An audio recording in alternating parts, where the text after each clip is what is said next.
ఉప ప్రధానోపాధ్యాయులు శ్రీధర్ సార్ గారికి మరియు భవానీ మేడం గారికి నాతోటి ఉపాధ్యాయులకు విద్యార్థులకు వీడ్కోలు సమావేశ శుభాకాంక్షలు. వీడ్కోలు అనేది ఎప్పుడైనా స్కూల్లో ప్రతి సంవత్సరం జరగవలసిందే. అది బాధ ఉండొచ్చు అండ్ సంతోషం ఉండొచ్చు.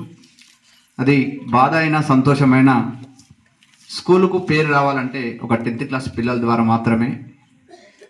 ఇందాక చెప్పినట్టు కొన్ని విషయాలు చెప్తాను. ఫస్ట్ ఒక విద్యార్థికి ఫస్ట్ ఉండవలసింది ఏంటంటే గోల్ లేకపోతే ఏమీ చేయలేం మనం. ఫస్ట్ గోల్ పెట్టుకుంటేనే ఆ గోల్కు తగ్గట్టు ఆ గోల్ ఏమైతే పెట్టుకున్నామో దాని తగ్గట్టు ఒక టైం టేబుల్ అనేది ఉండాలి. టైం పంక్చువాలిటీ లేకపోతే కూడా నువ్వు ఏ గోల్ పెట్టుకున్నా ఉండదు. మీరు ఫస్ట్ గోల్ అనేది ఇంపార్టెంట్. ఏంటంటే ఏ ఒక్క స్టూడెంట్ అయినా ఉదయం ఎవరైతే 4 గంటలకు అలారం కొట్టకుండా లేవగలుగుతారో వాళ్ళు ఖచ్చితంగా సెటిల్డ్ అయినట్టే. అది డబ్బు ఉన్నా లేకపోయినా అలారం పెట్టుకోకుండా ఎవరైతే 4 గంటలకు కరెక్ట్ కనుక మేలుక వచ్చింది అంటే వాళ్ళ లైఫ్ సెట్ అయినట్టే. మీరు ఎక్కడైనా తెలుసుకోండి. నెక్స్ట్ 3 సంవత్సరాలు మాత్రమే విద్యార్థి కష్టపడాలి.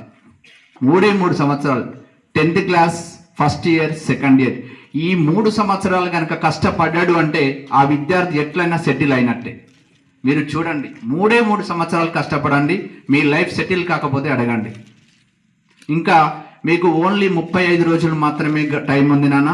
35 రోజులు అంటే మీకు ఇప్పుడు చదివిన చదువు 35 రోజులలోనే చదవాలి. దానికి కూడా ఒక టైం అనేది ఒక ప్లాన్ వేయండి. ఎంత చదివినా కానీ ఎవరైతే 3 గంటలు ఆ సమయాన్ని యూజ్ చేసుకుంటారో వారు మాత్రమే గోల్కి వెళ్ళగలుగుతారు. 3 గంటల సమయం ఎలాంటి ఆ టైంలో యూజ్ చేయాలి. నువ్వు ఇంతసేపు చదువు 10 గంటల, 20 గంటల, 30 గంటల చదివింది కాదు. ఎవరైతే ఎగ్జామ్ రాస్తున్నప్పుడు 3 గంటల సమయాన్ని సద్వినియోగం చేసుకుంటారో, ఎవరైతే ఆ టైంను కరెక్ట్ యూజ్ చేసుకుంటారో వాళ్ళు మాత్రమే బ్యానర్ మీద పడే అవకాశం ఉంటుంది. నాకు వచ్చు అనే ఫీలింగ్ మాత్రం ఉండకూడదు. ఎప్పుడు నాకు రాదు అనేది మాత్రమే ఉండాలి.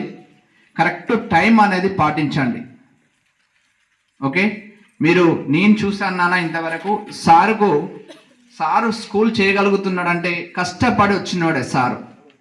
ఎందుకంటే సార్ ఎప్పటి నుంచో తెలుసు, అక్కడ ఉన్న సిచ్యువేషన్స్ ఎలా ఉన్నాయో నేను అన్ని కరస్పాండెంట్ చూశాను. ఎవరైనా కరస్పాండెంట్ డైరెక్ట్ అయిన వాళ్ళే తప్ప, కానీ సారు మాత్రమే కష్టం అంటే సరే ఉపాధ్యాయుని యొక్క కష్టము, పిల్లల యొక్క కష్టాన్ని కరెక్ట్ తెలుసుకుంటాడు. వాళ్ళు ఎవరు ఏంది అనేది నేను చూడడం ఇంత అనుభవంలో కూడా సారు కష్టపడి వచ్చిండు కాబట్టే తెలుసు సారుకు.